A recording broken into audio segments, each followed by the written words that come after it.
It is the oldest of the major tournaments on the PBA Tour, and also its most demanding, the Lumber Liquidators U.S. Open. Last year, Mike Scroggins rose to the Open Challenge, beating Chris Barnes in dramatic fashion, and then taking care of Hall of Famer Norm Duke. And now Scroggy is back as this year's top seed, one game away from becoming only the second person in U.S. Open history to successfully defend his title. Can Mike Scroggins get it done?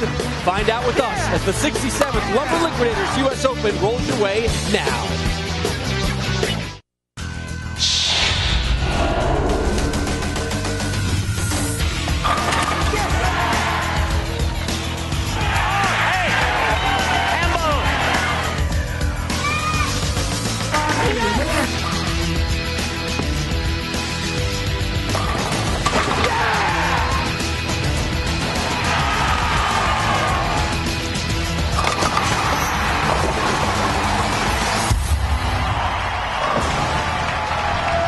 For the fourth time, Woodland Bowl here in Indianapolis, Indiana hosts the Lumber Liquidators U.S. Open. The most prestigious tournament on the PBA Tour began with 352 entrants. Late last night, the field was whittled to our Final Four. Defending U.S. Open champion Mike Scroggins beat Bill O'Neill in the position round to move up to the #1 seed spot, but it's O'Neill who could be on top of the Player of the Year standings list at day's end. 4 years ago, our 3 seed Tommy Jones won this event, and Jason Couch made the TV show by jumping from 7th to 4th in last night's position round. And glad you're with us this afternoon. Rob Stone once again joined by Randy Peterson. To defend any title on the PBA Tour is an epic adventure. It's only been done 8 times in the last decade, but to defend the U.S. Open crown, the most demanding, most respected, most revered tournament on the tour, that's borderline unheard of. It's only been done once, and yet here we are, the captain of the all-anonymous team. Mike Scroggins has a chance to do just that today, Randy. Yeah, the unassuming Mike Scroggins. And, you know, Rob, it wasn't too long ago we were calling him the Rodney Dangerfield of this tour. You know, he's not real flashy. He doesn't throw the real big hook ball, and you're never going to see Mike Scroggins singing karaoke after bowling in the bar. But ever since he won his first major in 2005, he's been an absolute cash cow. He can no longer fly underneath the radar. In fact, you really need to start considering this guy as one of the elite players out here. And Rob, with a win today, he can write his own ticket for the Hall of Fame. The only other guy on today's telecast to have won a U.S. Open title is Tommy Jones, a guy who's kind of the polar opposite to Mike Scroggins. Oh, absolutely. Tommy Jones, real flashy, throws the big hook ball, Mr. Personality. But since the 05-06 season when he won Player of the Year honors and won his first U.S. Open title, it's been a bit of a struggle for TJ. This week he's been reunited with his old ball rep and his swing coach. Tommy Jones looking to get back to the top of the mountain out here on the PBA Tour. And Rob, FYI, Tommy Jones still has the highest winning percentage on television. Yeah, he's won 75% of his televised matches, a win today, and he gets his 3rd major.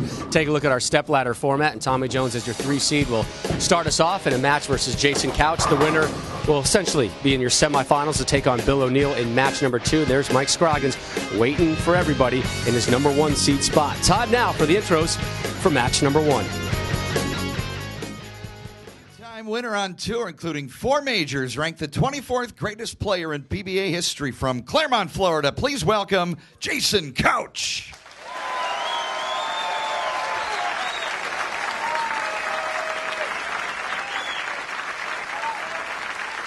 The last time a #4 seed or lower won the U.S. Open, have to go back to 1991. Pete Weber did it right here in Indianapolis. Block it out. Let's go.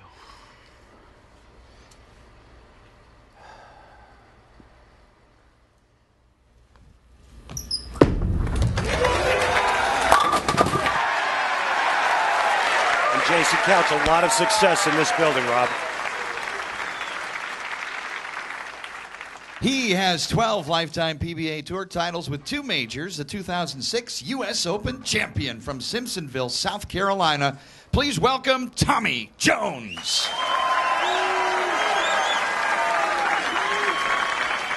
Randy, you mentioned the success Tommy has had on television, but you have to go back to March of '08 for the last time he actually won on television, and he did it, winning the Geico Classic out on Long Island.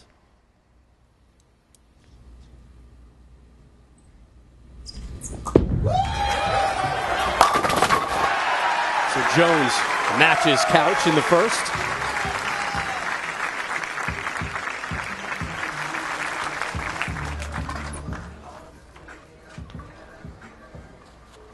I mentioned at the outset, 352 bowlers started this earlier this week. Kept getting reduced and reduced and reduced till late last night, sometime after 10 o'clock, when our 4 finalists were finally confirmed.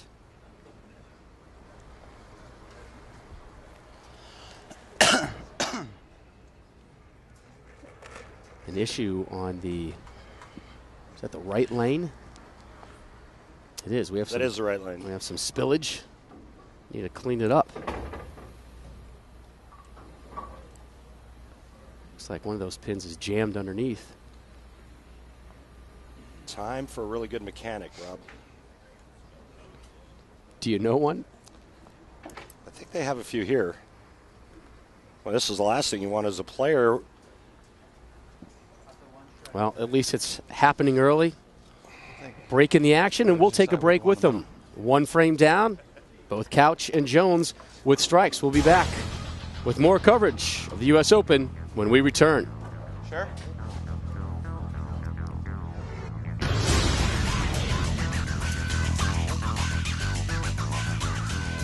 The 67th Lumber Liquidators U.S. Open is brought to you by Lumber Liquidators, hardwood flooring for less. By Geico, 15 minutes could save you 15% on car insurance. By Bear Aspirin, expect wonders. And by the United States Bowling Congress, the all-new bowl.com, your online source for all things bowling. Log on to bowl.com today.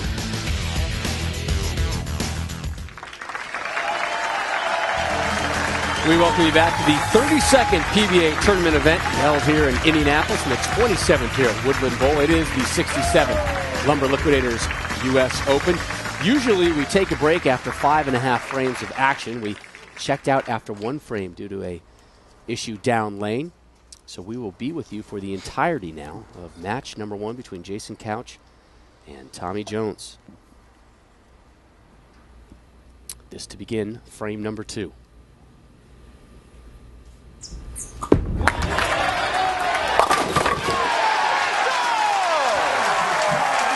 An energetic Jones, perfect through 2. Been a tough season for Tommy Jones, with the exception of the second half. He said he's bowled really well, but no TV shows to show for it. A 5th at the Earl Anthony Memorial Classic, an 8th and a 7th. 3 really good tournaments in a row. He made the first show of the season, the Motor City Open, finishing 5th, losing to Bill O'Neill, who's your 2 seed today. Couch leaves the 7.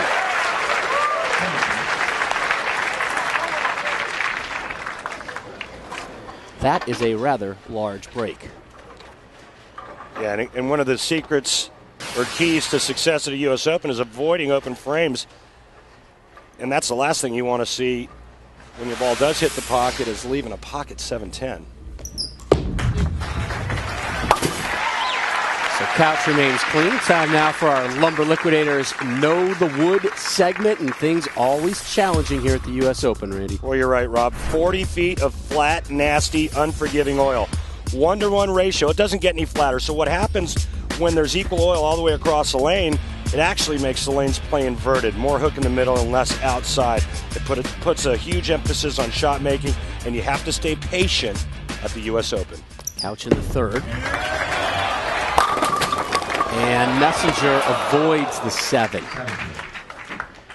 I'll tell you what, though, this week they put a little bit more head oil out, and it softened them up just a bit at this year's U.S. Open and allowed the players to get to the pocket a little bit more frequently. However, there was an issue with pin carry this week.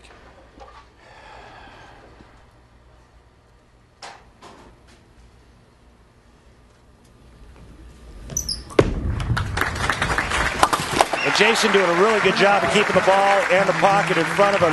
He had a lot of trouble with the approaches early on in practice. A lot of sticking going on, and that doesn't bode well for a man who's trying to come back from knee surgery. So up now, 31-year-old Tommy Jones, only 5 bowlers have won multiple U.S. Open titles. Mike Scroggins and Tommy Jones have that opportunity to join that elite field today.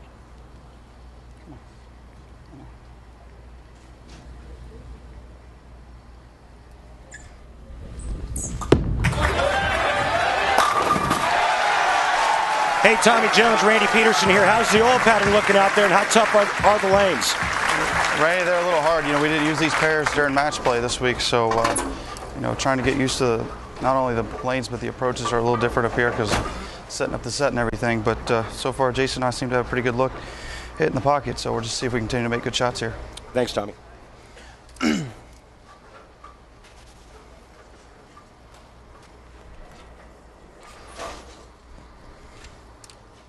For Jones, this is his third top 5 finish of the season. No wins. Again, his last victory coming late March in 2008.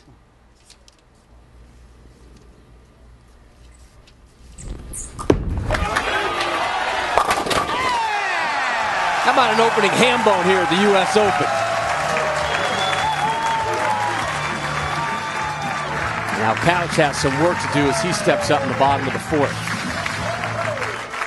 Tommy Jones doing a great job of doing exactly what you have to do at the U.S. Open. Make great shots. Don't give the pocket away. Keep the ball online. And he is perfect through 4 frames.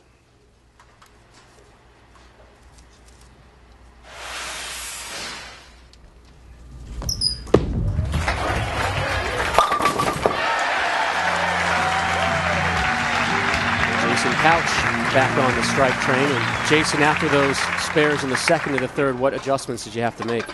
Well, obviously my ball's coming in a little light, and apparently Tommy thinks it's league. I didn't expect a 4-bagger at me, but it's early. You made Randy laugh with the league comment. We appreciate it, Jason. No problem. That's really good. I mean, this is by far anything from Bowling League. So Couch, strike, 9 spare, 9 spare, strike. We begin the 5th.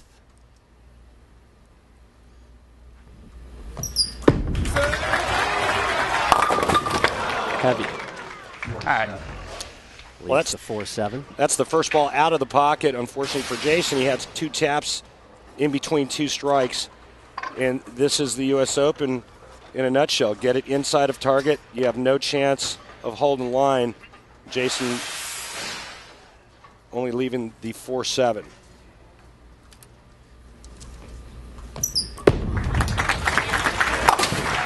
Couch was 2nd at the 1999 U.S. Open, his only other televised U.S. Open appearance until today. Here is Jones, perfect through 4. 12 Lumber Liquidator PBA Tour titles on his resume. There you see his career TV finals winning percentage. Has won 2 majors, the 06 U.S. Open and the 07 TOC.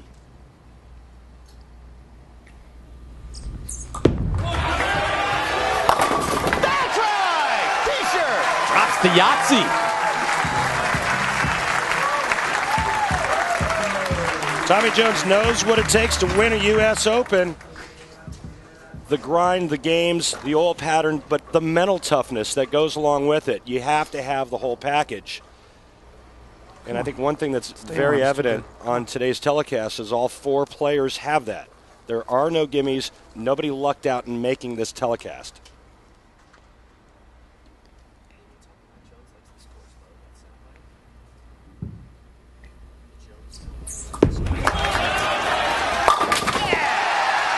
An opening 6-pack for TJ. Man, when was the last time we saw the front 6? The opening match of a U.S. Open. Tommy found a way to get to the pocket through practice, really liked his look, had a good decision in terms of what equipment he was going to throw, and now he's just executing. So Jones perfect through 6. Couch down 51.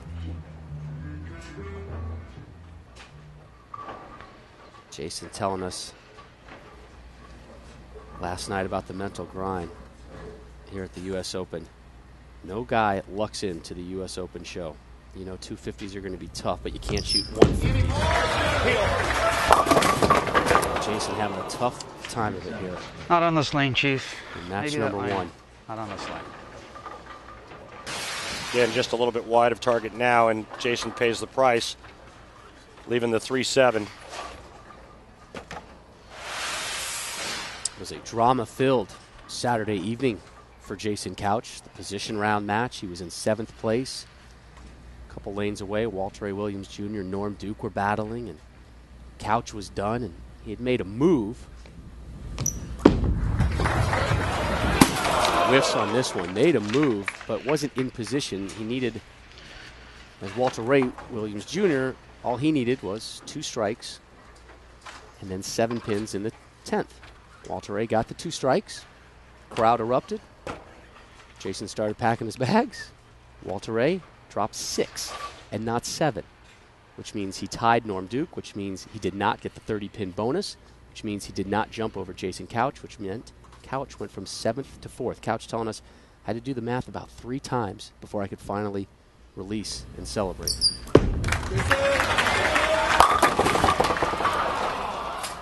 There may not be any celebrating today for Jason Couch. Well, it's a tough go, too. Jason just the one open frame, but his opponent's got the front 6. Tough to catch up on this oil pattern.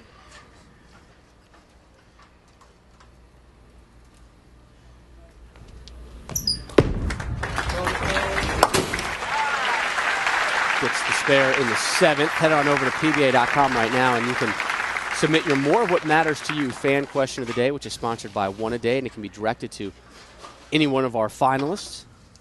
And if selected, your name and question will be read live and answered during today's telecast. Just again, head on over to PBA.com, click on the One A Day logo. The lead is 65 pins for your 3 seed Tommy Jones, looking to be perfect through 7.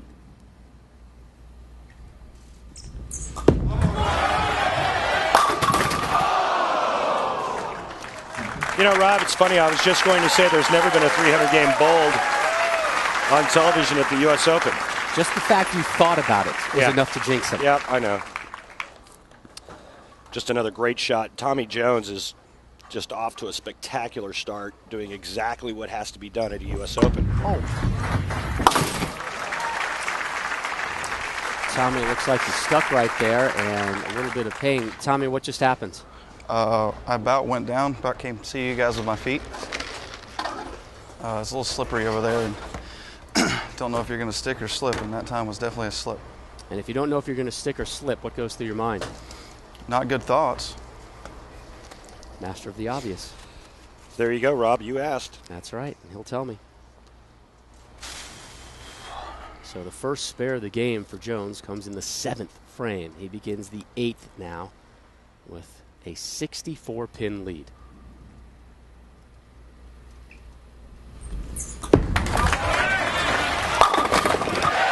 Back on the strike train. Tommy Jones consistently around the 9th, 10th board down the lane. Check out that great hand position at the bottom. 13th, 14th board out to about the 9th or 10th board. Again, fairly direct for a guy that has a lot of revs and a lot of power. TJ in control as he sits down here. Couch to roll here in the 8th.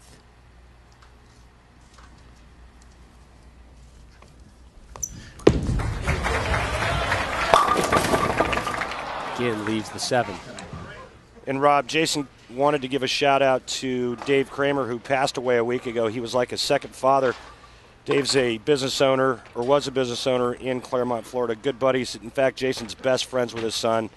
So we want to send well wishes out to the Kramer family.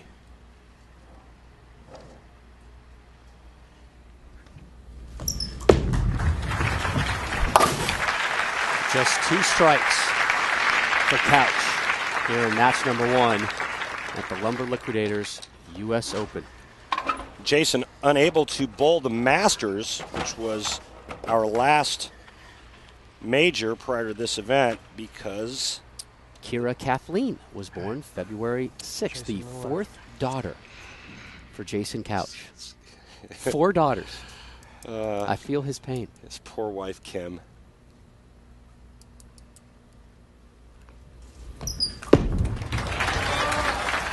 There you go. Nice shot, Jason. Funny, when I saw Kim in Detroit earlier this year, I asked her, I said, so do you know what you're going to have? And she looked at me. One for the good guys.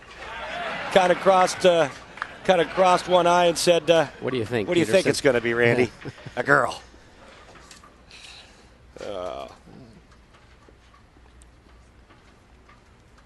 Should be a fun household when they hit their teenage years. Oh, man. Remind me not to visit that house.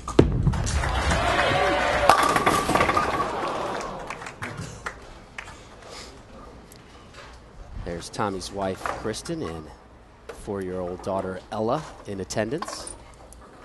They're going to be driving back to Simpsonville, South Carolina tonight after this match because little Ella, not a big fan of the flying, as he was telling us last night. Yeah, she's had some bad experiences flying.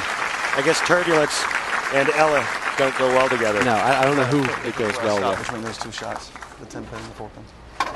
So Tommy will drive back tonight and then fly out to Columbus, Ohio Tuesday. And Columbus is our next stop on the PBA Tour, the Iconic Don Johnson Eliminator.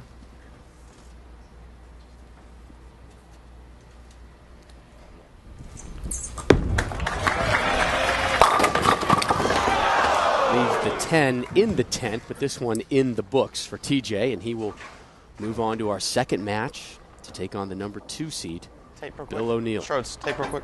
Well, I tell you, Tommy Jones is making it look pretty easy. He's hit the pocket every shot, and he's going to bowl a big 240 game, which is hard to beat on this oil pattern at the United States Open. I mean, that's a big, big game. Usually 220s are good enough to win.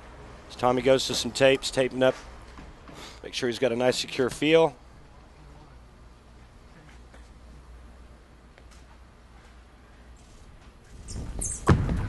Hey, and how about giving some ups to our statistician Mike Edwards for finishing 9th this week, huh?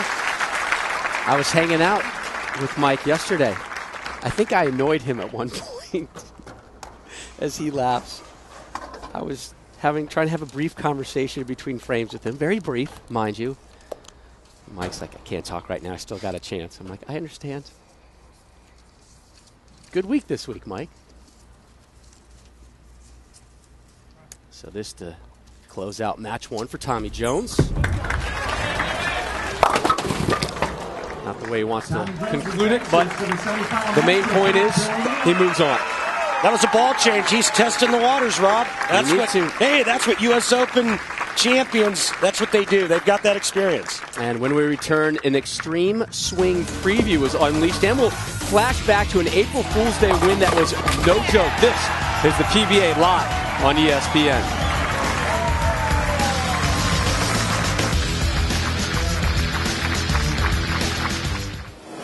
We flash back to April 1st, 1989 in Edmond, Oklahoma, where Indy native Mike Albee wins what would turn out to be his only U.S. Open title, and Albee remains the only player to have completed bowling's career Super Slam. For Mike Albee, his 17th PBA title. Congratulations.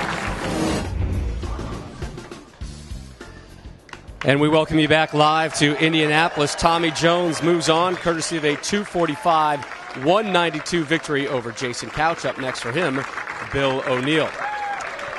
And following today's U.S. Open, there remains just 4 more events on this season's PBA Tour, and those 4 events comprise the Extreme Swing. Each of these 4 events debuted last season, and each event features its own unique format. Next week in Columbus, Ohio, it's the Iconic Don Johnson Eliminator. On the show, the final 4 will all bowl 1 game at the same time. The low score eliminated. The process repeats until only 1 bowler remains as the winner. Last year, that was Chris Barnes. Then after a week off, we're in Norwich, Connecticut. The Go RV Match Play Championship takes the top 64 PBA players into a bracket, and they will participate in a head-to-head best-of-7 match series. Once the event is down to the final 2 players, they will square off in a 3-game total pinfall match. The next to last event, the Geico Mark Ross Plastic Ball Championship. All the competitors will use PBA-approved plastic balls. Last season, Jeff Carter beat Pete Weber in the title match to earn his first career title. And the tour concludes the season with the grueling Lumber Liquidators Marathon Open in Baltimore. 53 games of qualifying on 7 different oil patterns. The tournament leader, after all these games of qualifying, gets rewarded as he will choose the oil pattern for the TV Finals, which was won last year by the Big Nasty Wes Malott. But we're not done here yet in Indianapolis. Match number 2, the de facto semifinal tilt between number 2 seed Bill O'Neill and Tommy Jones, when ESPN's coverage of the Lumber Liquidators U.S. Open returns to Indianapolis.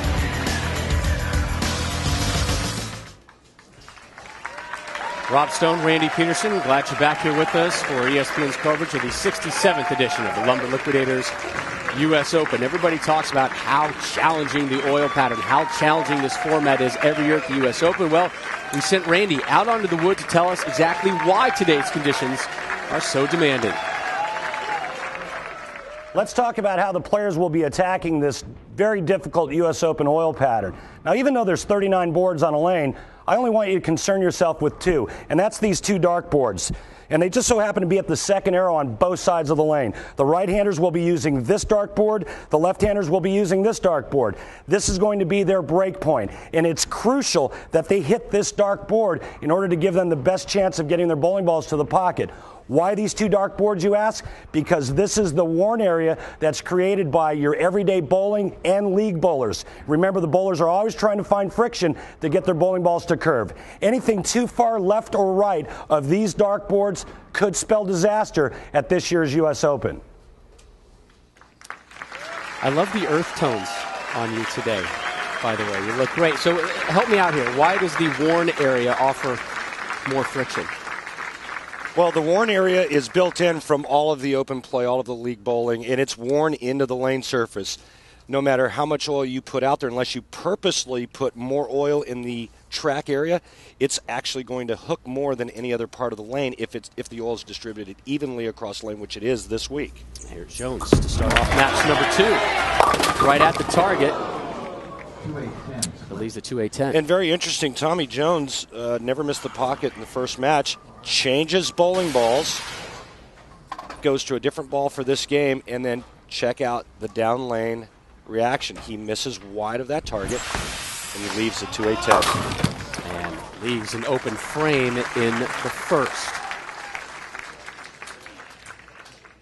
The 2005-6 PBA Rookie of the Year won his first title at the World Series of Bowling's Chameleon Championship. From Southampton, PA, please welcome Bill O'Neill.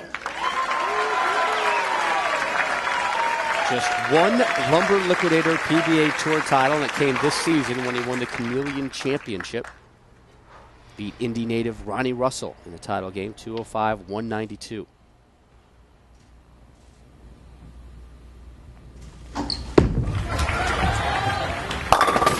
He goes heavy, but doesn't get punished. And Rob, let me just say this: that dark board, if the players throw it perfectly, meaning the right velocity with the right amount of rotation, they can then create a little room left and right of that dark board, but only when the ball is thrown perfectly. Remember, that target is 40 feet from them when they let go of it.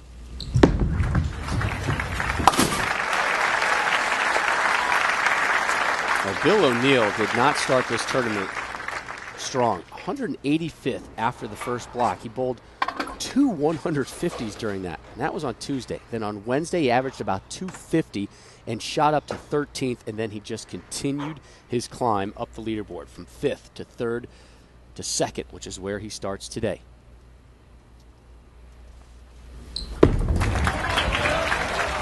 Way right. Good shot. You know, Tommy Jones did such a good job of keeping the ball in that zone and keeping it very, very close to that 10th board. Watch this.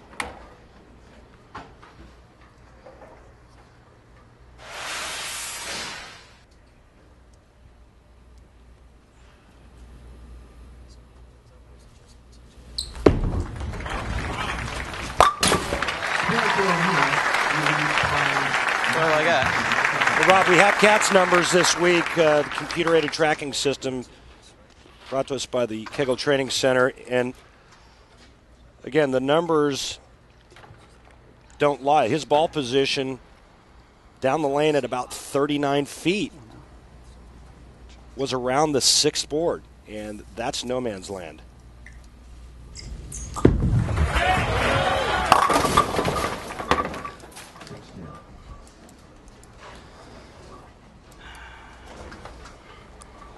A lot of times we see that happening when a player does miss right. The tendency is to overcompensate with the very next shot, and that's exactly what Tommy Jones does. He pulls it left and goes right through the nose. The good news is he avoids the split. Tommy, what has changed on the lanes from match 1 to now? They just carried down a little bit, so the other ball was starting a little soon, so trying to get another ball to roll through them. So just transition from the lights and carrying down extra shots. So Jones and O'Neill, both of them having to really figure out these lanes early on. I mean, I think that's one of the most amazing things in our sport is you see a guy that had no trouble hitting the pocket the first match, and all of a sudden, within a matter of shots throughout practice when we went to commercial, that shot goes away. He's forced to use another ball. That one through the nose. No way. And there's a very confident 245 in match number 1 in the victory over Jason Couch. Again, remember, he opened up with a 6-bagger. And now Jones still seeking his first strike. And trying to avoid his second open frame in 3 frames. Now, I promise you right now, he's second-guessing the ball choice that he just made. He's left the 310. He needs to convert this to avoid his second open frame of this semifinal. And he doesn't do it. And Bill O'Neill, who's never won a major, has an early opening and an early 22-pin lead, and that's just off of back-to-back spares. So no strikes yet in match number 2.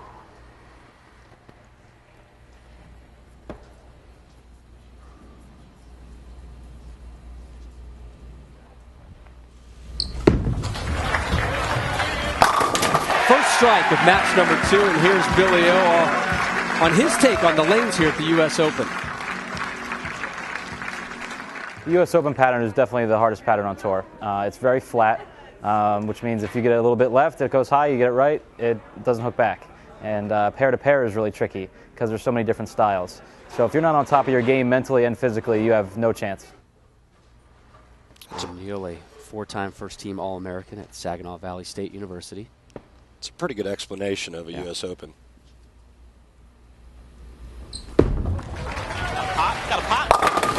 Back-to-back jacks for O'Neill. But we talk about these changing lane conditions. Of our 3 remaining bowlers, who do you think this favors the most? Is it the lone lefty, Mike Scroggins, Tommy Jones, who has a moderate amount of experience, or kind of a youngster in Bill O'Neill? Well, I don't think it favors Tommy Jones because he's lost right now with 2 out of 3 frames that he didn't fill. Bill O'Neill just caught a double. He's starting to feel comfortable. He knows that all he has to do is make good shots. It's going to be interesting to see what kind of ball reaction Mike Scroggins has. Jones through the nose. And this is the crazy thing about a U.S. Open. It happens What is that? in match play. It happens in qualifying, game to game. You think you've got it, and just when you think you got it, the lanes change just enough to where you can't hit the pocket. That's exactly what Tommy Jones is going through right now. Once he loses pocket, he's indecisive about what ball to throw. It makes it that much more difficult to throw good shots. This is no time and no place for second guessing. Great look at the spare conversion from TJ. So Jones, open frame, spare, open frame, spare. Down 32 through 4. O'Neill working on a double when he comes up in the 5th. Time for TJ to string something together if he wants to make a play in this one.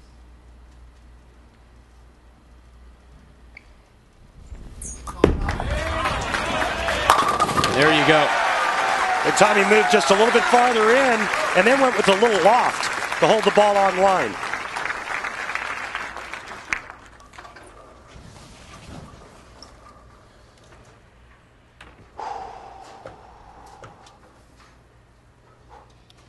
28-year-old Bill O'Neill entered the week tied for second in the Player of the Year race with Chris Barnes.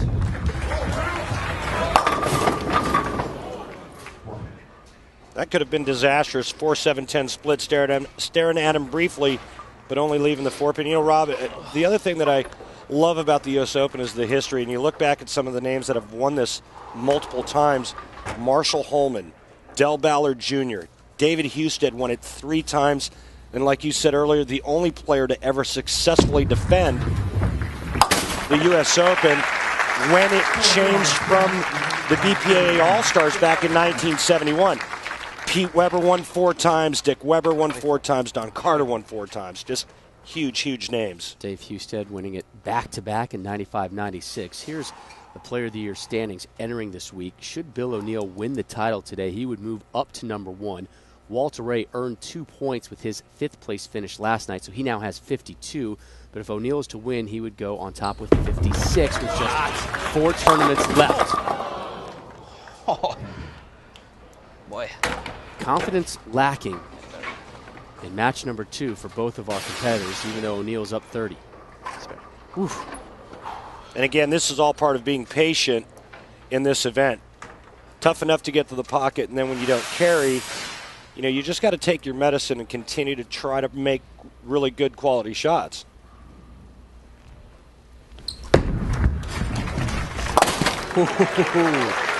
And missing single pin spares on television at the U.S. Open, well, you just can't do it. Can't have it. When we return, one of the many reasons Bill O'Neill is happy to be bowling today. Hint, he's avoiding a possible Seinfeld episode incident. Do you know what I'm talking about? I don't. It's a good one. Welcome back, everybody, to Indianapolis and the 67th U.S. Open. Let's take a little Cats replay look here at what Tommy Jones has done his last couple of frames. Here in the 4th frame, you're going to see that bowling ball right around the 3rd arrow. Notice a real tight line. Unfortunately, the result is not what Tommy's looking for. So what adjustment does he make in the next frame? Watch this. He's going to get a little air time underneath that bowling ball, still right around that 3rd arrow, but because he went with loft and more speed, the ball is able to hold line and hit the pocket. We talked to Tommy during that commercial break, and he told us he's going to change back to that ball he had success with in game number 1, try and get his way back into it. He said it's not the 100% right ball for right now. He's kind of in between ideal balls that he would want. Tough spot to be in. To make it tougher, he's down 30 as we close out the 6th. Trying to string some strikes together. Right through the nose. Oh, Tommy, let it go to the right a little bit.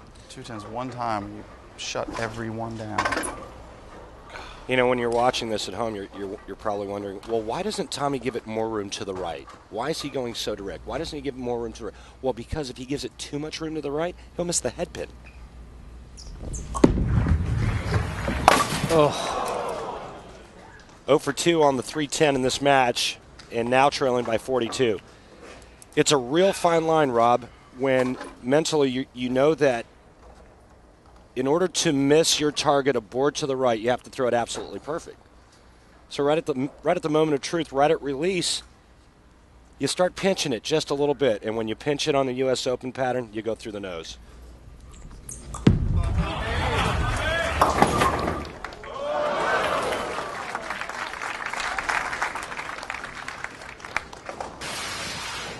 Tommy Jones cannot find the pocket. Everything he's tried has not worked.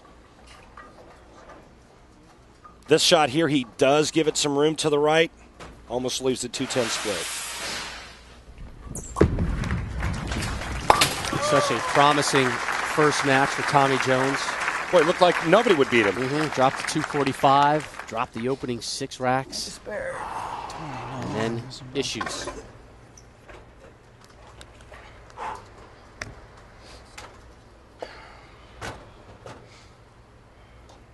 So here's Bill O'Neill up 42, bottom of the 7th.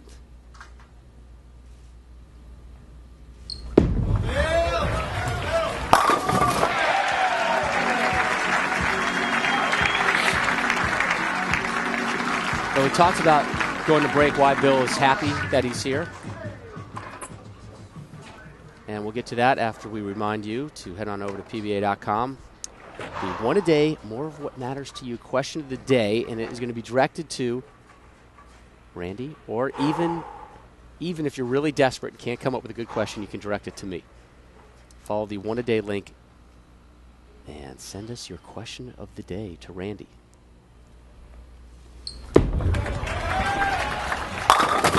Nice shot there. Now, I want to know more about this Bill O'Neill story. All right, so he's getting married in May. His lovely fiancée, Christy, is back home, and he had some downtime. We asked him, hey, how's the wedding planning going? He said, it's just about all done, but I'm happy I'm here bowling this week. Well, why is that, Bill? Christy's back home writing invites and stuffing envelopes right now. So it just triggered the whole episode, Costanza's fiancé licking the envelopes, passing away. You don't want any part of that. We don't want that for Christy. Hopefully she's got some of that self-stick sealer thing for the envelopes. And speaking of the O'Neill nuptials, it will not be televised live on ESPN.com, by the way, or Extra Frame, but Tommy Jones and Jason Couch both invited to his wedding, or to be invited once the wedding invitations are actually finally mailed out. Have we had enough wedding talk? Are you done, Randy? Ready to move on? Yeah, let's. Because even I'm ready to move on. And O'Neill looks like he'll be moving on as well. Yeah, because the best Tommy Jones could shoot is 194. Bill O'Neill already in the two teens. He would just have to fill a mark in either the 9th or 10th frame.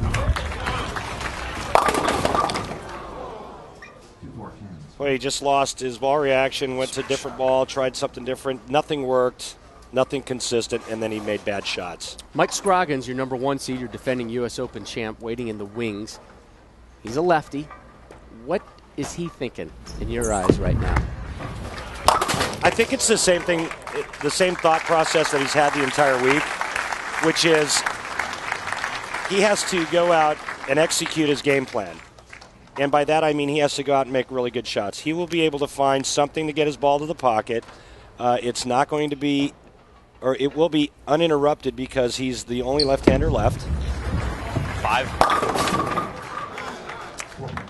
And it's going to be the same game plan. Get up, make good shots, keep my target in front of me, fill frames, avoid the big splits, make my spares.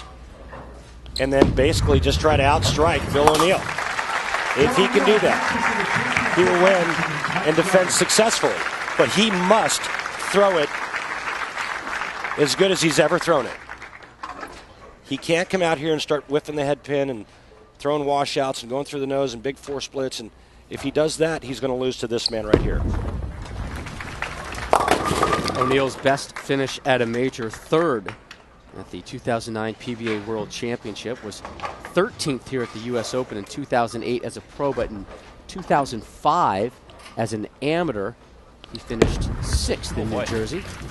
And this is the single pin spare there.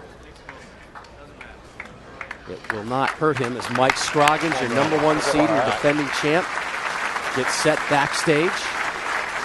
And when you're Mike Scroggins coming on, you like seeing these low scores. You think? Right? I mean, he's like, hey, this isn't a shootout. Thank God I don't have to go out there and try to bowl 240 or 50. I believe the term you use is drool bucket. He's liking it. Yes, he is. So Bill O'Neill moves on. On the backside, we get you prepped for today's final and our one-a-day fan question of the day. This is the PBA Live on ESPN.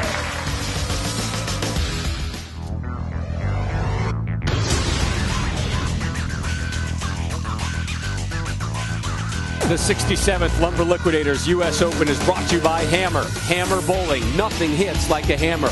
By Vice. Vice Inserts. The choice of champions. It doesn't get any better. By Motive.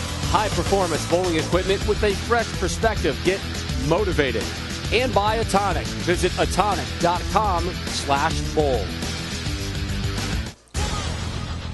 And head on over to PBA.com. Check out Extra Frame, the PBA's online video subscription service. It features hours of live competition from PBA events that you can't see anywhere else. You also have exclusive interviews, archived ESPN telecasts, and the new 39x60 highlight show. All that for just $7.99 a month. Head on over to PBA.com to sign up today.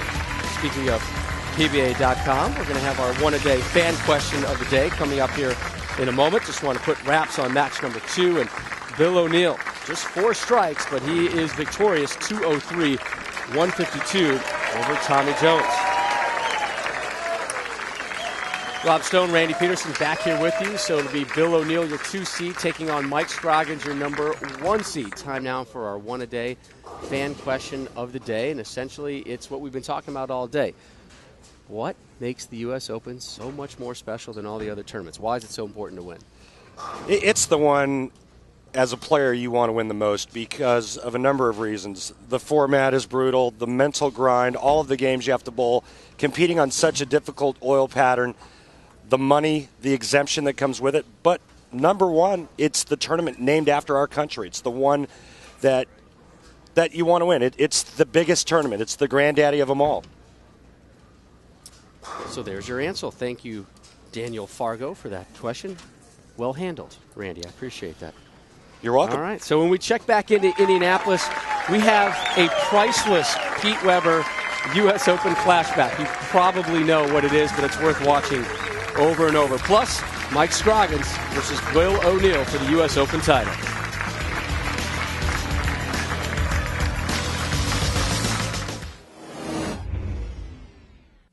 ABC Sports presents live in its 30th season, the Professional Bowlers Tour.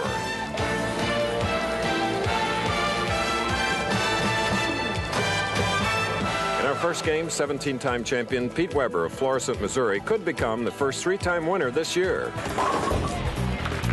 Pete is on a roll. He has won 3 matches coming to this point, Nelson. And a win. See you next week in Windsor Locks, Connecticut.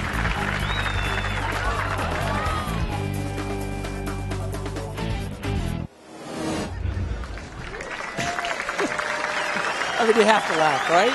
I mean, you're laughing right now. That's great. Pete Weber, the only bowler to have won 4 U.S. Open titles, did in 88, 91, 04, and 07. Finished 8th this week, did PDW. Bill O'Neill versus Mike Scroggins. Those two getting set for our title match. Time now for our Geico Championship recap. Randall. You got it, Rob. Match number 1, Jason Couch taking on Tommy Jones.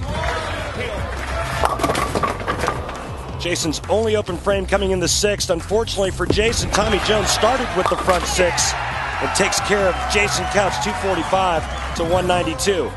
And just when it looked like Tommy Jones was going to run away with his tournament, not so fast, my friend. He ends up missing not 1 but 2 3-10 splits. Bill O'Neill throws only 2 doubles, but manages to beat Tommy Jones 203 to 152.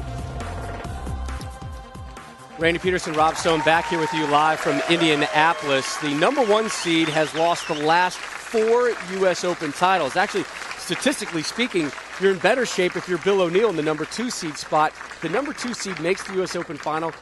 He has won it 60% of the time. What, in your eyes right now, are going to be the determining factors on who wins? Well, the nerve factors, as far as Mike Scroggins is concerned, coming on, he's been sitting in waiting in the wings, so to speak.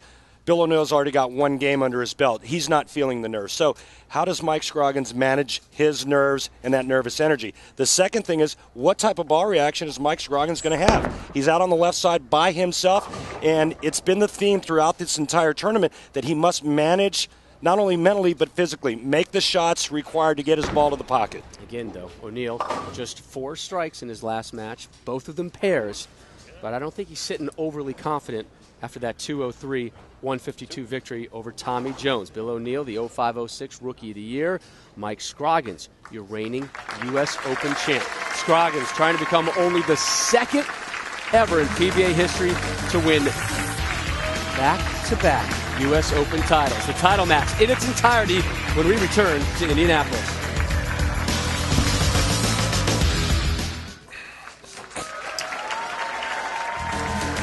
And we welcome you back to Woodland Bowl in Indianapolis, Indiana. The title match of the 67th Lumber Liquidators U.S. Open is on deck. And that is what they will be battling for. Our thanks to Barb Short, the GM here at Woodland Bowl, and Jim Doty, the GM at Royal Pin Leisure Centers. As always, they've been great hosts and hostesses here for us and our crew in Indianapolis. Time now for the title match. Bill O'Neill seeking his first major.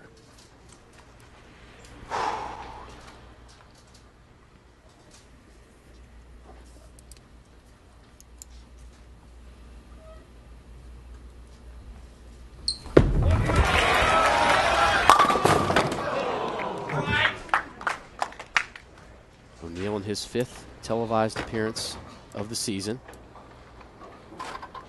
He's finished 3rd twice, 1 title. The Chameleon Championship is only one on his resume throughout his 5-year career.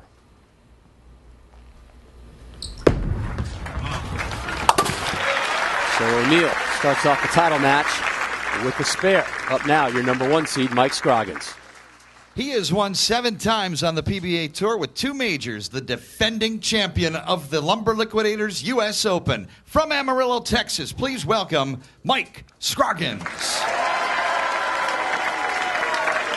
Scroggy started the week 9th in the Player of the Year standings with 20 points.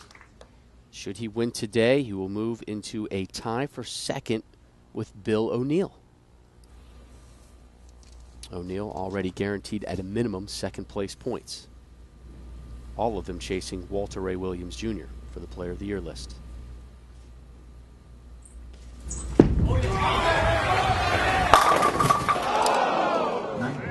Really?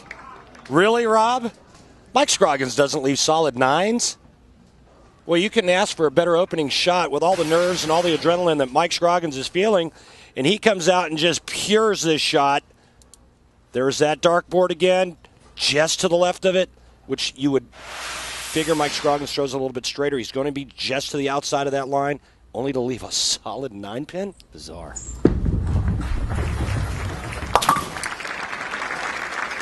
Mike Scroggins using a lot of surface, as you can see. You can see the rings of oil on that bowling ball. Scroggins started Saturday in 6th place, was only 19 pins out of 1st. And leapfrogged O'Neill in the position round match last night. Scroggins was 2nd, O'Neill was 1st. Scroggins won, jumped over O'Neill. So here's Scroggins, your 1 seed and your defending champion. Again, only one other person has won back-to-back U.S. Open titles. Dave Husted in 95 in Detroit and 96 right here in Indianapolis. And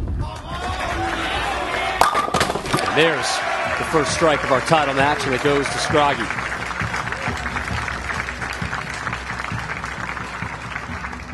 Talking about how challenging the U.S. Open is for everybody, and Scroggins last night telling us the toughest part in his eyes of the U.S. Open, bowling qualifying. He says, and I love this, it's a circus out there. Amateurs, regional guys, everybody out there, just a ton of bodies, and everybody trying to figure out the proper protocol. O'Neill in the 2nd. Billy did not like it. Drifts way right on him. What the hell was that? All right, let's take a look at the rangefinder down the lane. Remember his first frame, he went just a pinch high. You can see just how far right. That ball at the 6.5 board, and no chance of recovery. And an open frame for O'Neill. Boy, if you're Mike Scroggins, this is exactly what the doctor ordered, because, again, trying to fight the nerves and the adrenaline of just coming on, bowling for a major championship, trying to defend a U.S. Open, all of a sudden he gets a full tank of oxygen, courtesy of Bill O'Neill's open frame in the 2nd.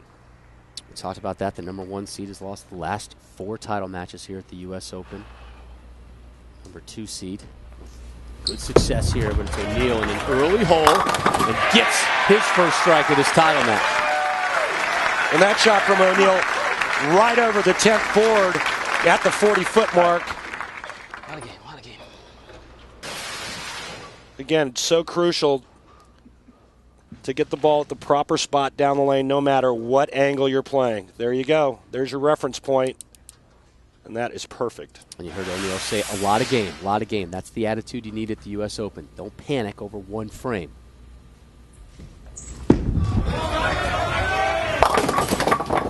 Double wood for Scroggy. Wide left. Lucky to only leave the 3-9. And what was the one comment that Mike Scroggins made to us last night, Rob, when he missed wide of target, when he missed left? he had no chance of getting to the pocket.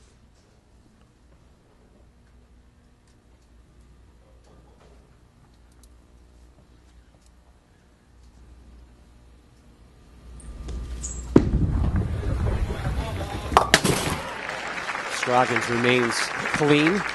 We asked him about the potential to win back-to-back U.S. Open titles, and he said, look, you don't even dream about things like that. You know, it's well above my expectations and most people's expectations.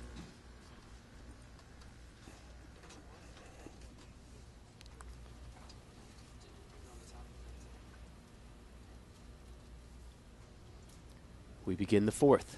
Scroggins up by a baker's dozen.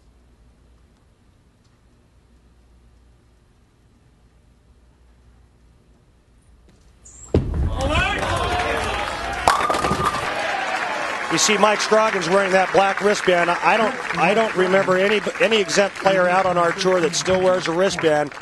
It works for Mike Scroggins. It keeps his wrist from cupping and uncupping, part of the reason why he doesn't have a very high rev rate. But, man, does it work for him. Keeps that wrist in a nice, solid position. Not a lot of movement going on there. All he has to do is get it into the swing at the right time, keep his eyes on his target. O'Neal now finding a rhythm with back-to-back jacks. Time to fire up the RV. Next week we are in the capital of Ohio, Columbus. Sequoia Pro Bowl for the Atonic Don Johnson Eliminator. Chris Barnes, your defending champion. Live coverage at 2 Eastern. That's a special start time next Sunday. Again, live PBA action, 2 Eastern next Sunday. A week off, and then we're in Connecticut, the Norwich Bowling and Entertainment Center for the Go RVing Match Play Championship, kind of mirroring the March Madness activities in NCAA hoops.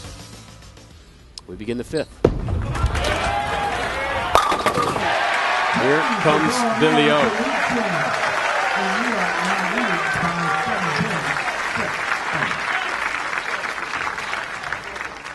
You heard Billy O'Neal say when he opened in the second frame, a lot of game left.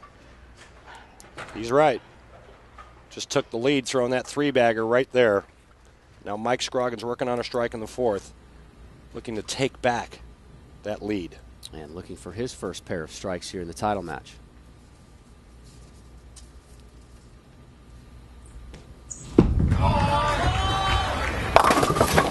And again leaves double wood. Same leave, same shot. Same lane. Same lane. 2 shots in a row on that right lane. He has missed wide of target. No chance of getting that ball to the pocket. He's got to tighten it up, make good shots on that right lane. But right now faced with another difficult double wood spare. Scroggins was 2-0 versus O'Neal this week in match play. This is 5th top 10 finish of the season. Down 7 as he closes out the 5th.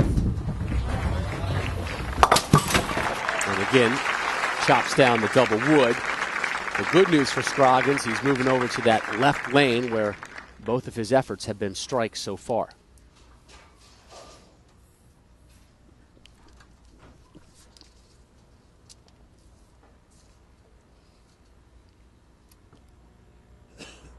Very respectful bowling crowd here in Indianapolis.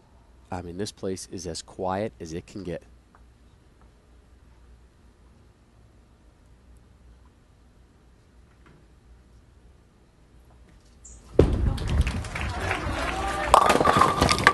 Almost left the double wood again.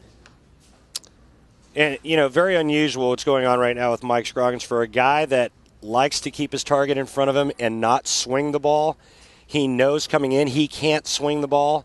The last 3 out of 4 shots have all been wide left of target. Which means he needs to do what? He has to tighten it up. Maybe move his target aboard right.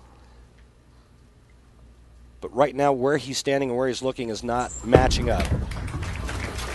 Generally, when you keep missing wide, move that target inside a board or two. That'll tighten up that angle. The good news for the defending champ is he remains clean, down just 8. But here is O'Neal working on a 3-bagger.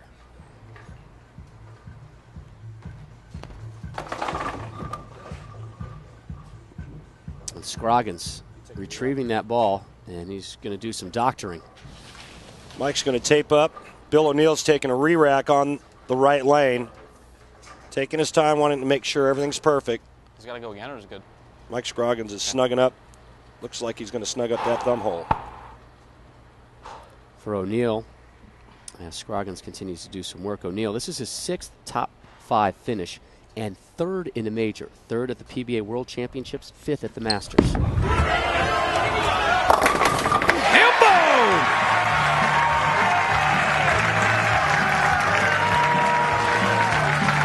Boy, just a great touch with that shot there. He got it just a pitch wide of target, but he threw it so good at the right speed it actually had a chance to bite the lane and make it back. Watch this touch.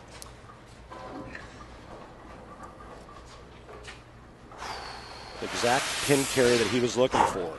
Hit him thin and watch him spin. He struggled early in this one, Randy. A 9 spare in the first, an open frame in the second. Since then, a 4-bagger. Looking to make it 5 as we begin the 7th. Oh, baby. Drops the nickel. Momentum in the O'Neill corner.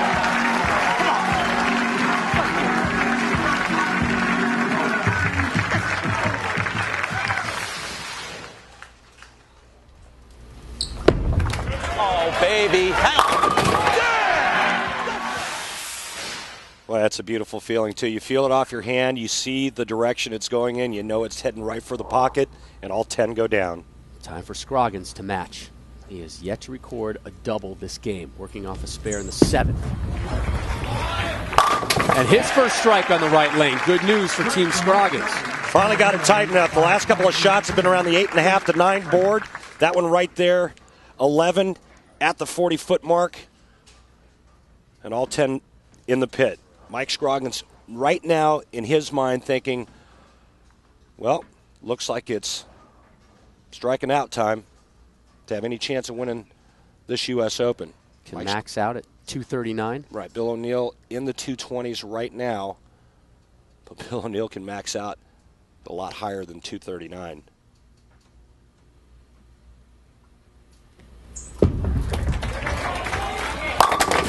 $7-10.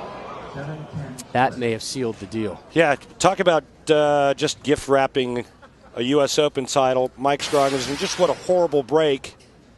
Bill O'Neill still has a possible 267. Mike Scroggins needed to strike out to get into the 230s.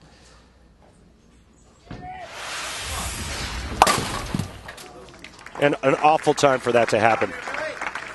Bill O'Neill now just cruise control, keep it in play, keep the pocket in front of you, and fill frames. The real deal, Bill O'Neill. Had so many opportunities last season to get that first career tour title. He did it early this year in September, winning the Chameleon Championship. Now on the verge of winning his first major in the same season and moving up to the top of the Player of the Year list. Why not? Crack open a 6er for me. You know, I remember going up and congratulating Bill O'Neill in 2005 at Carolier Lanes when he finished 6th at the U.S. Open. I watched him bowl then, and I said, you know, this kid's got a lot of talent. He's going to be a star out on the PBA Tour someday. And sure enough, 5 years later, he's winning the United States Open. And O'Neill and Scroggins have a little bit of history together as doubles partners if you go back 3 years. 7 in a row for O'Neill. That's right.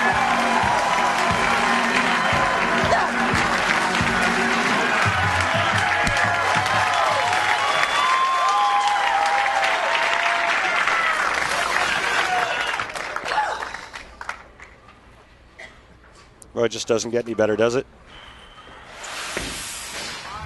Scroggins in the 9th. Drops the rack himself, and Scroggins was a partner with O'Neill 3 years ago in a doubles event.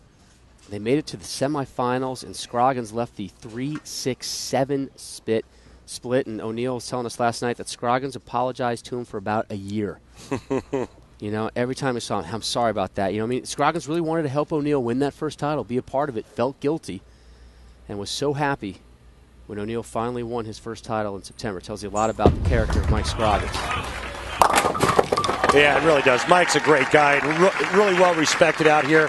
I mean, if he's staying at Mike Alby's house this week. I mean, you don't get to stay at Mike Alby's house unless you're a good guy like Mike Alby. So, I mean, he's just a tremendous guy. And you know, I think that given the fact that he's won the last couple of his last couple of majors that he's won, the U.S. Open last season, leading this event, I think Mike Scroggins has really turned a lot of heads, and I think he's finally getting the respect that he deserves.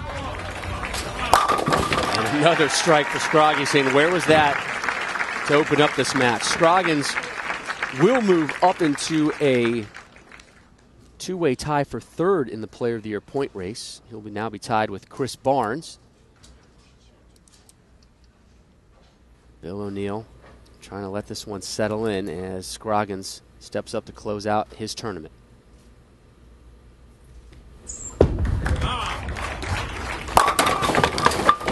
Drop it.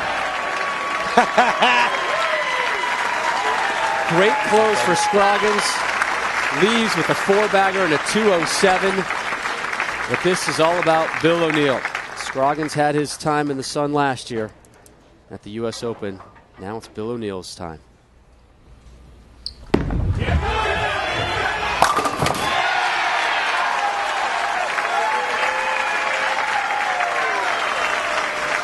Not too many can say they're U.S. Open Not a champion. bad time for your best game ever on TV, huh? Bill O'Neill can. $60,000 for the winner. A 3-season tour extension. And another strike for your U.S. Open champ.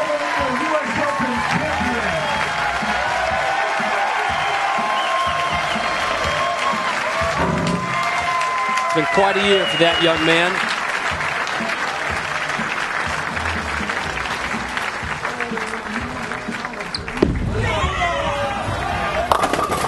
Yes! Yes! How about a 10-bagger to close it? Mama, Papa, this is for you guys. I love you. Perfect, man. Great bowling. Thank you, Hammer. Jeff Buster, you're the man. O'Neill closes out the title match by dropping the boat, Derek. There is your U.S. Open champion. And what a year for the young man. Wow. Wins his first tour title. Wins his first major. Now on top of the Player of the Year point race. Oh, by the way, thank you. He gets married in May. Ebonite International. We'll hear from our winner when we return. Bill O'Neill, 267 to 207. He's your U.S. Open titleist.